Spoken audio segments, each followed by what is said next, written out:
Game day, y'all. It is game day, and we're back here on Falcons Daily. I'm your host, CG Craig Green, and we're going to give you one last breakdown of today's ball game between the New Orleans Saints, boo, and our Atlanta Falcons. And again, if you want to give me a follow on social media, you can find me at Craig G Sports, CRAIG, the letter G, and the word sports. That's where you can find me. Fan Arch, their logo's in the top left corner up here. They're at Fan Arch Co. FANARCHCO.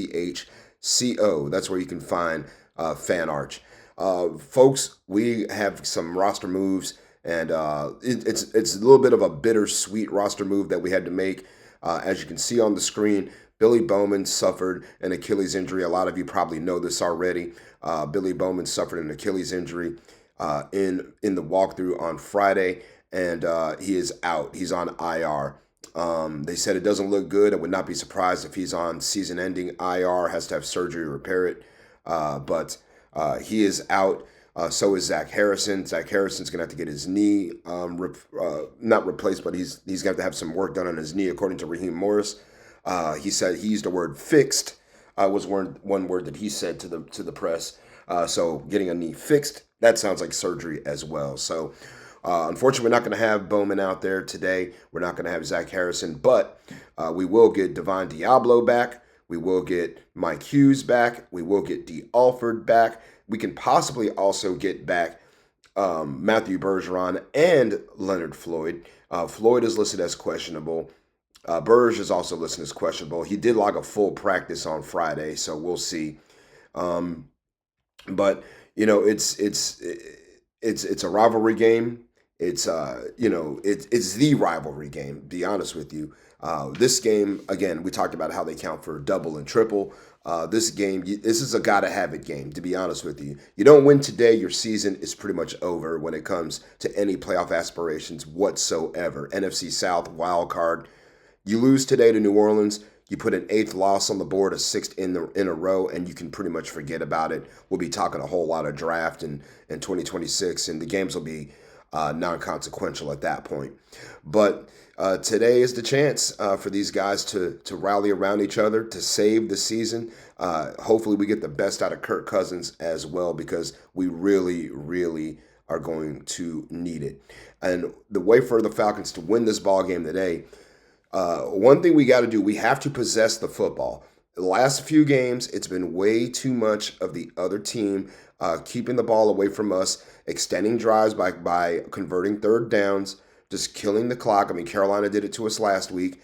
It happened to us again against the Colts. It happened to us against the Patriots, where they just bled the clock. And what we need today is for us to do the same thing to them. The things that we did well in the 3 wins, which was control the clock and convert when we needed to get first downs, and then finish drives with touchdowns and points. That's what we need today. We cannot go into New Orleans kicking field goals and thinking we're going to win, because you already know they're going to be juiced up for this ball game. Their fans are going to be juiced up for it. Their season is pretty much done. They've got nothing to play for. Okay. This is their Super Bowl, and this should not be ours. All right. So if we can see if the Falcons can control the clock, can execute, no stupid pre-snap penalties, no illegal men downfield, things like that, and we can get into the red zone and continue to finish drives with touchdowns like we did under Penix the last few weeks, we are going to win the ball game today. I don't really see a world in which we don't. Unless we turn over the football, unless we don't convert on third down, unless we make stupid mistakes. That's the only way New Orleans is going to come out of here with a victory today. We just need to eat clock, finish drives with touchdowns, and then that will allow our defense to pin its ears back and go after Tyler Shuck. Also, another key to the game today, Taysom Hill, we already know number 7 is going to be the be-all, end-all. He's their Swiss Army knife. He's the guy that he gets it when they need to have it. You know what I mean? It doesn't matter if they got Kamara. It doesn't matter if they have Olave. Rashid Shaheed is no longer there. He got traded to the Seahawks. But it doesn't matter if they need 1 yard. They're not going to Kamara. They're going to Taysom Hill. So do not let this gimmick out there and control the game and take over the game. We've seen it happen time after time after time where Taysom Hill, they run that same freaking play, student body left, student body right. You already know it's coming. Get out there and blow it the hell up. Okay, I don't want to see Taysom Hill in the end zone at all today.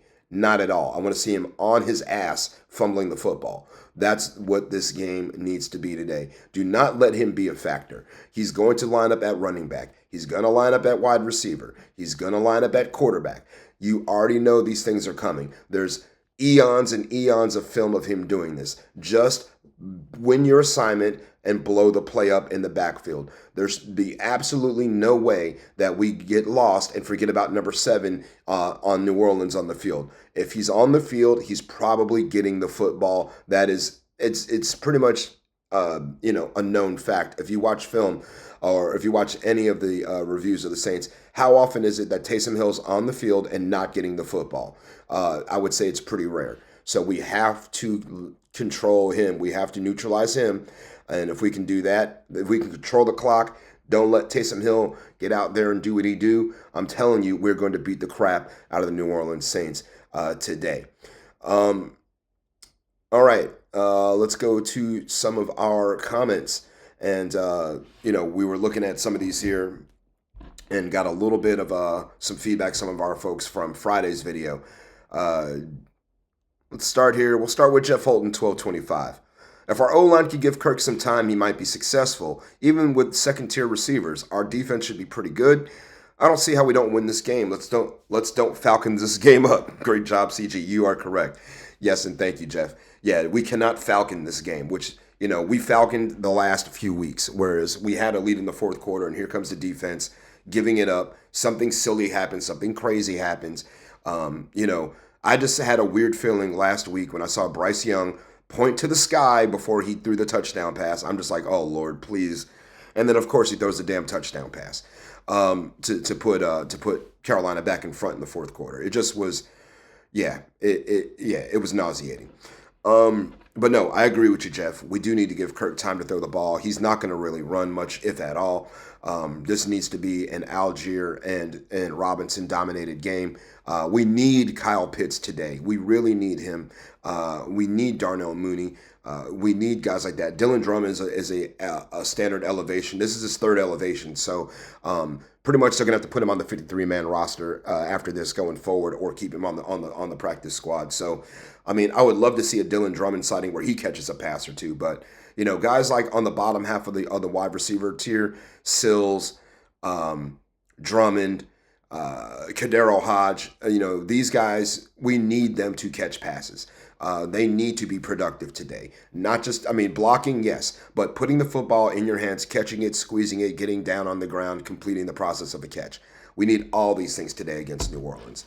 Next up, let's see here. Larry Turner, 2626, predicts Falcons 21, Aints 10. That's his words, not mine. I like it. I'm actually going to say, I'll give you my score prediction here at the very end. It's going to be a familiar score to Falcons fans, and I think this is one that we actually can hold up to today. Let's see here. Let's see. Athon 08. The fact Raheem Morris said we would be fine without Diablo when he could have been playing with a cast is the epitome of him as a coach, inept and incompetent.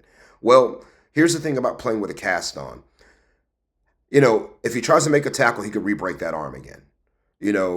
Diablo's listening to his doctors, right? The Falcons are listening to doctors. They're not just, it's not Raheem Morris saying, you're not playing, we'll see you later, right? Yeah, he had J.D. Bertrand out there. He had Josh Woods out there. But you also got to remember, Malik Verdon was on IR as well, and he's just getting ready to come back. So we were thin at linebacker already, so I'm not going to put that on Raheem Morris. I think that's, a little of a misleading take. Let's see. Jeremy D. Lettle 9221. An edited comment. Dude, are you watching the same game as the rest of us? The season is over for the Falcons. Best case scenario, we go 6-11. Raheem and Zach should be fired. I've never seen a more inept and unqualified person call plays. Yet alone, Mr. We gotta find a way to win at the press conference every week.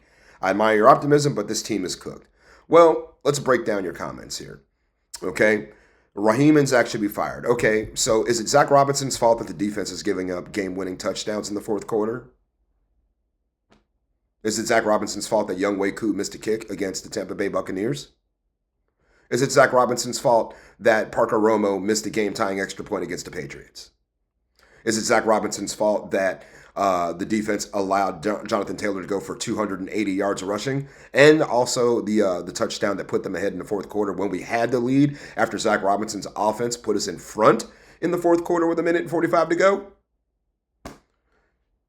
Don't just climb onto popular takes online, okay?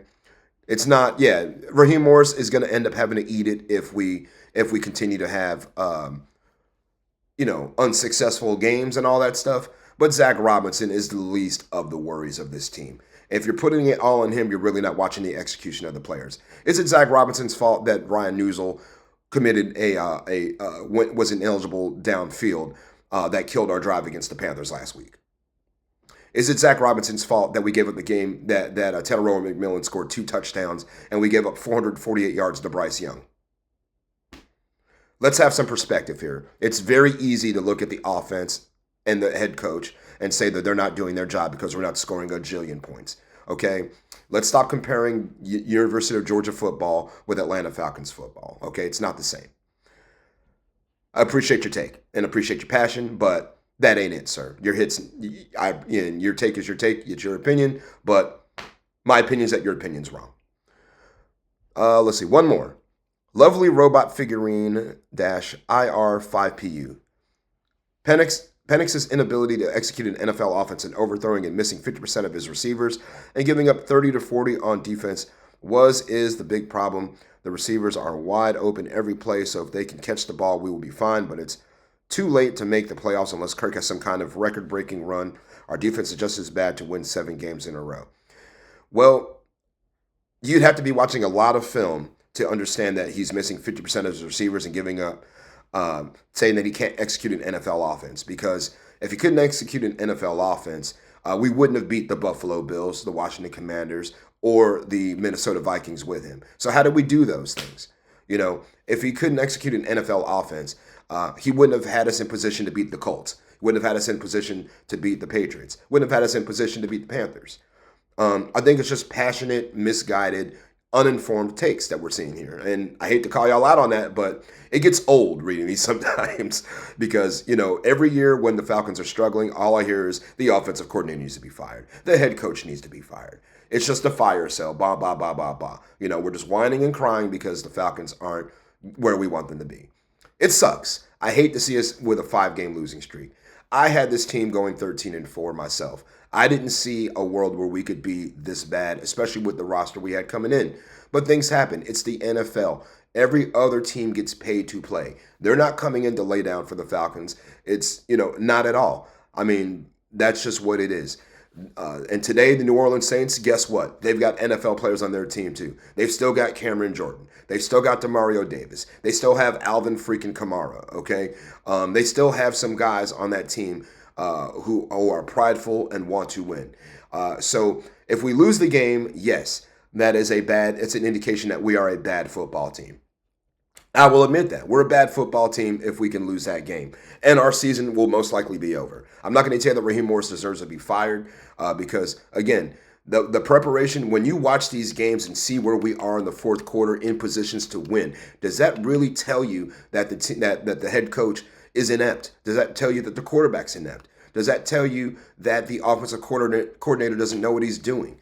No, it's just, understand y'all are upset and frustrated, but let's channel the frustration looking at the entirety of the team, the entirety of the game, as opposed to picking out 1 or 2 plays here and there. Let's look at what happens in winning time, okay? In winning time.